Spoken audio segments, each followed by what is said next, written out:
Recently, Emily Drabinsky, a comrade and a library leader from the United States, visited Delhi and wrote an editorial in the Hindustan Times. She described the Delhi public library system as shabby.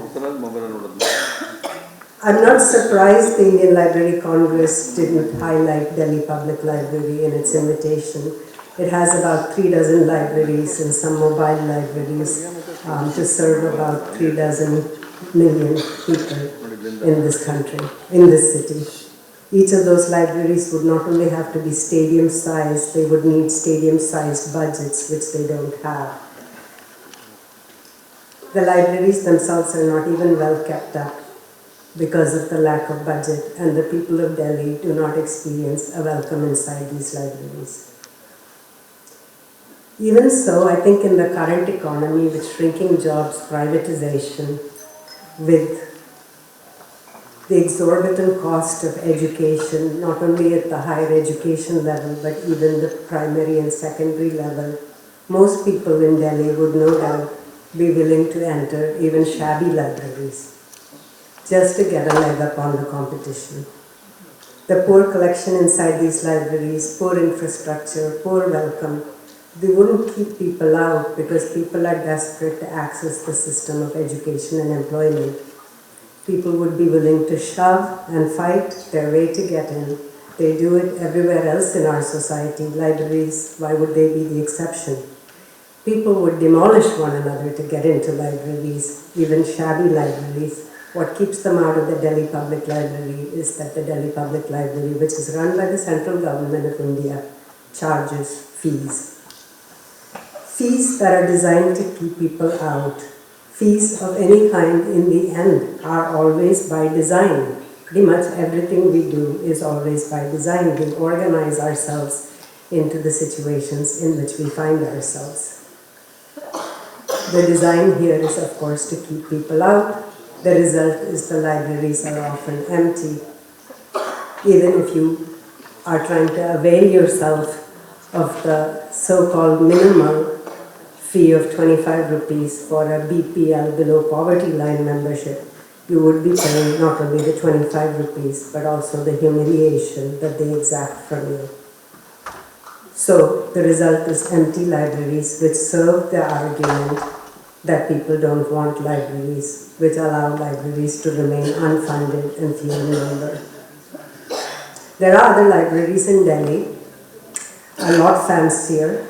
Some of them, like the Parliament Library and libraries inside government-aided cultural centers like Habitat Center, are exclusive spaces where enormous expense or status is the only way to gain entry.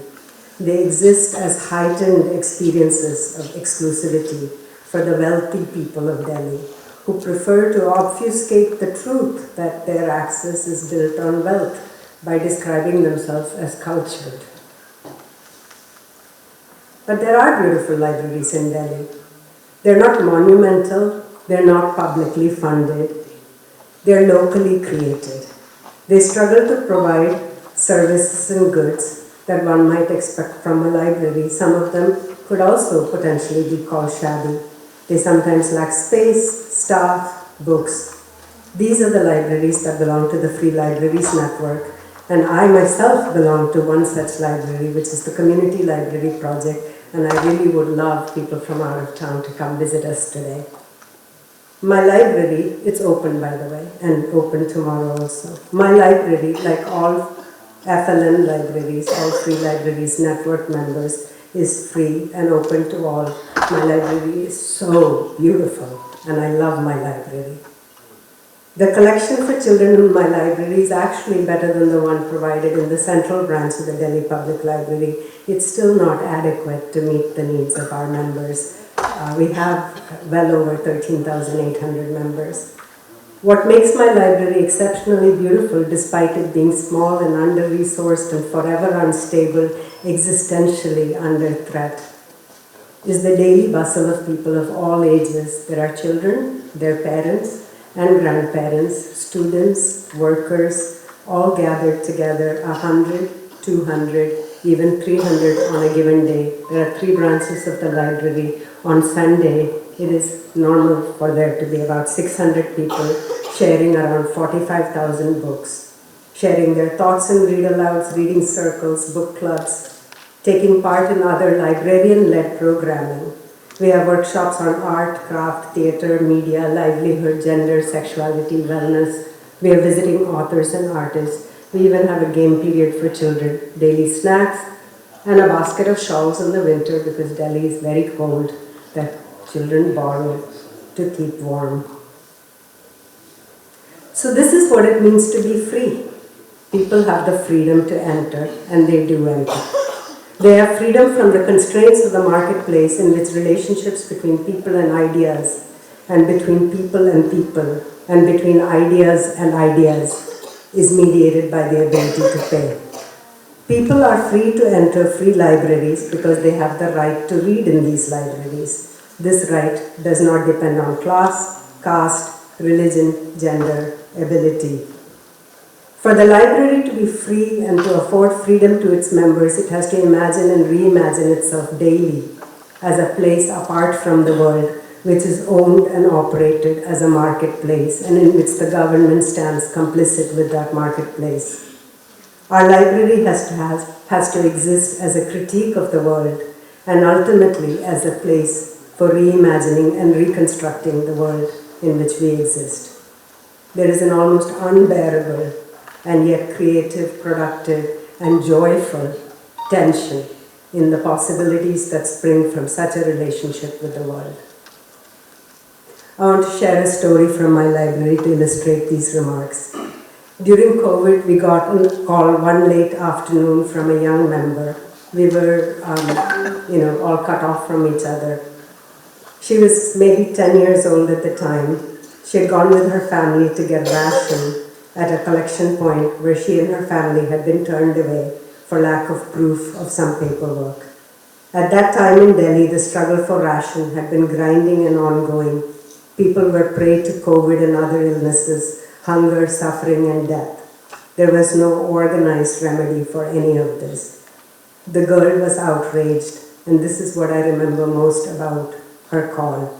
She was outraged, and the library was the place for her outrage.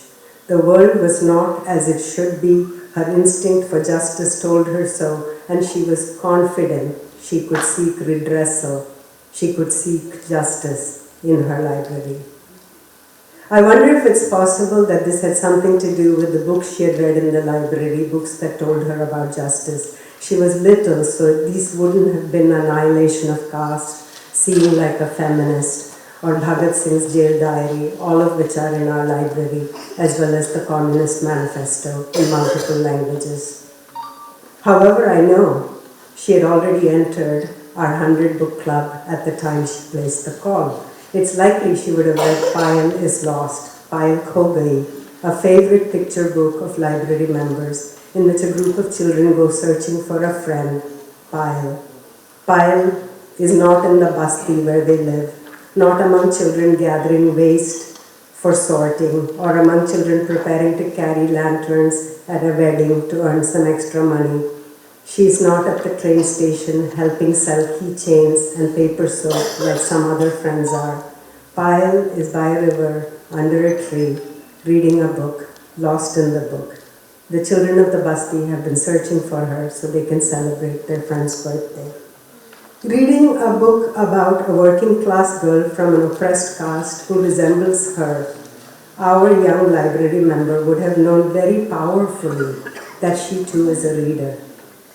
An accumulation of the experience of reading 100 such books, maybe more, would have told her even more powerfully and in a different way. So the number of books really matters, that she is a reader. The experience of daily read-alouds in the library, and we have multiple daily read-alouds almost every single day in the library. These read-alouds would have helped her to ask the question of herself, what do I think? If she attended the read-aloud about Payal is Lost, the book, she probably would have answered that question with, I think I'm like Payal. I too get lost in books. The contrast for her with her school library experience, one where books are kept in locked cupboards, where there's a half-hour library period once a week, if that, where she's not allowed to take books home, would have meant that she would have experienced herself as a reader in the library, but not as one outside the library. I mean as a reader in her community library, in my library and hers, but not in her school library or out in the world.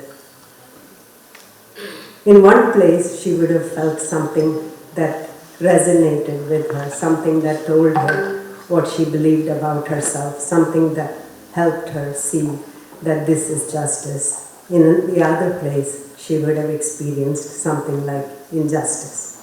This contrast matters for why she chose to call the library when she was facing injustice. Because yes, books in libraries can be about justice and they matter, but also freedom in free entry, access and equality of access, which is also dependent on free entry, built into a library, that is powerfully about justice.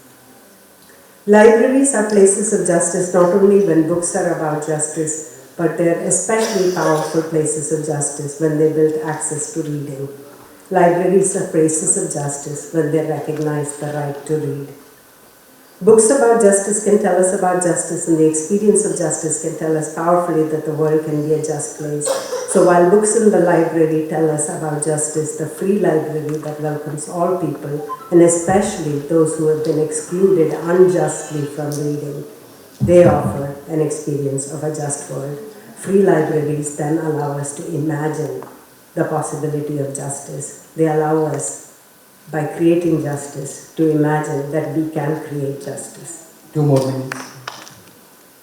I, of course, do not know exactly and for certain what she was thinking, but I know from her tone of outrage, the one I encounter in the library from many people, young and old, outrage at the world and the desire to change it, a deep instinctive recoil from injustice and a desire for justice, that this is widespread. A library leader and comrade in my library, in writing an editorial, recalls a childhood of being kicked out of area public parks for not being a Chauhan, for being the wrong caste, for not being a property owner, for being the child of migrants to Delhi. She recalls the piece, a school system that humiliated her when she dared ask why the fans in the school didn't work on the hottest of summer days. The reply was that she was lucky to be getting a free education. She concludes that she was being raised by the education system to be unquestioning. Her recollection of her childhood is informed by the imagination that she has a right to more in life than she received from her society. She imagines the possibility of a different life for the children in our library, the library she actually today is the director of. I myself, when I was 6 years old, was left at a boarding hostel in Corvalagnare. Little later, one in Tiruvandhuram. I spent a few years there. My mother actually eventually left for the United States, and it took many years for us to rejoin her. The years in hostel, I leave it to you to imagine some of what was painful about it. There were things like scabies and beatings. There was also the general helplessness of childhood when one doesn't really know when and how these things are going to end. The first time I remember seeing a storybook though, was in the hostel. It was at the age of 7 when one of the children received a Spanish fairy tales from her father. I don't actually remember any of the stories or pictures in the book. I only remember the shocking pleasure of that book, the realization that there are other books and not just school textbooks. I think that first experience at age 7 with my first storybook is similar to experiences other people, maybe you have had, of your first book. The realization that there are other ideas than the ones that are being presented, other ways of being, other possibilities. When I eventually rejoined my mother at I was a teenager in the United States, I was served well by that knowledge of other paths. The way that I was forcibly being shown in the United States, the way in which I was expected to be a lesser person in that society, I could counter it through understanding that there is more than one way of being. The racism I encountered in the United States set me on a quest for a more egalitarian and just world, but I became a trade unionist and a community organizer because first I was a reader. I have offered these experiences of lives of library members and my own life to make clear how the experiences of the right to read inside libraries promote the right to imagine in powerful ways possibilities of a different world. Even if we don't know about such experiences, even if I hadn't told you about them, we have other experiences that inform us about the power of libraries to promote justice. It should give us pause and make us note the threat libraries pose to the existing social order when movements that are not actually at the surface anyway about reading make use of libraries in their struggle.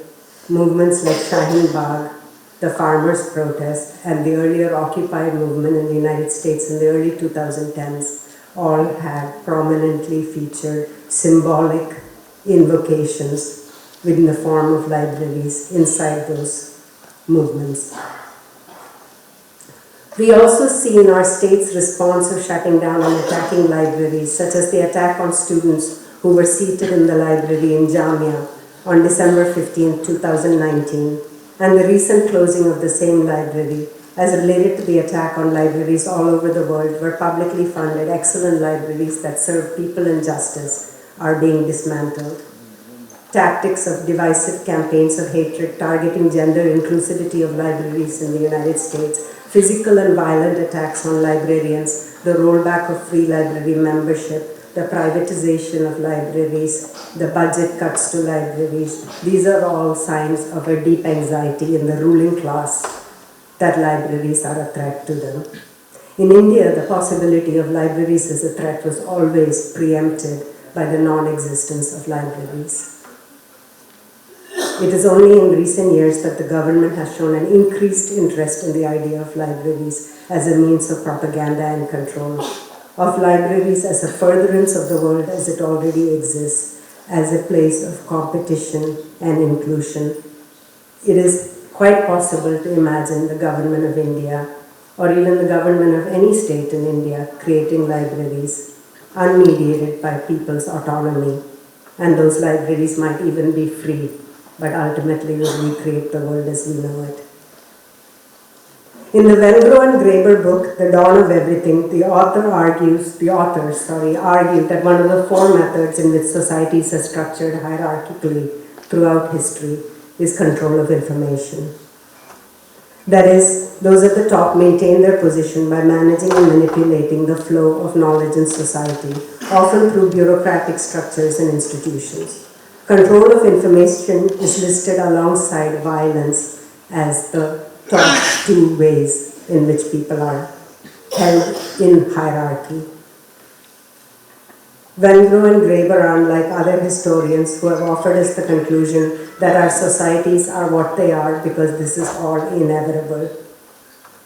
Their emphasis on the importance of information control allows them to explore the possibility of societies with more egalitarian practices. They argue that such societies have existed. There is nothing inevitable about where we are today.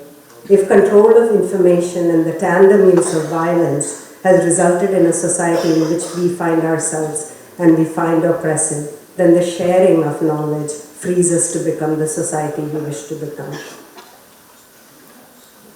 While the ruling class can allow itself to believe that the world is theirs to destroy, and even that having owned and destroyed the one in which we now live, that they can set out for another one. I think you might have all heard about Elon Musk's scheme to move empire to Mars. Most of us in this world know we live in the only world we have, a world made more beautiful every day by our capacity to imagine it anew. Our history of thinking for millennia, our archive of struggle and resilience, our ideas about the future, our literature, our books, are all there in libraries that we still need to imagine into existence. Imagining our libraries will allow us to imagine our world. By ceasing to hoard and impoverish our libraries and exclude one another from them, we will strengthen our collective capacity, our collective imagination, our collective community for the work of reimagining and reconstructing our world. Let us resolve in this Congress to create a publicly funded, locally autonomous, people-owned, community-operated, anti-caste, inclusive in every measure, free library system in India.